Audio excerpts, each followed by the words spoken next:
Yo,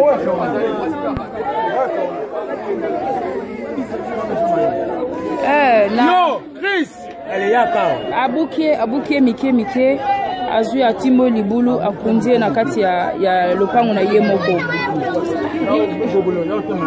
Azui a kundie na kati ya ndako.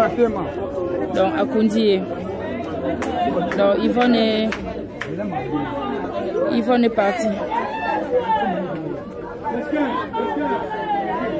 Yvonne est partie, donc elle est partie. Ah, Zambalola. Ma colezo lenganga.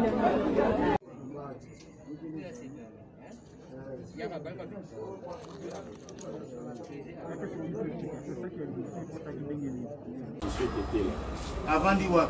Avant de péter en alimentation, on a donné une libération numéro 16. Bomiye na ndengeni pe bosala ki ndengeni pour na nzoto na ye. Bon, tant on a vu la panier sila bleu, tu as vu je suis à tirer dans mon corps. Normalement to panier, to bombi ti na chambre en maille. Après lobby na tongo to petit delvo, quand to ti là-bas dans la classe to petit delvo, to somi ba chasser na ba sac, après ba ba ti moli to misiko, rekunda mo na kati mpa. Bo yebana kina mama Yvonne wapi? Yebana na ye la chaîne de prière église à Mamolani. Bon vandina mama Yvonne Mikoloboni. Ouais na 5 ans. Bovanda kina ndako na ye. Ndako na ye. Pona nini bobomiye pona nini?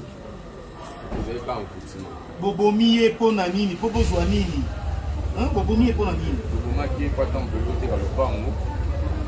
Quand de l'autre dans le pango parce que ça a kimia en petit to bomiye. Lopango bunya boteka ya nani? Ya mama Yvonne. Est-ce que ça malamu? Ça malamu.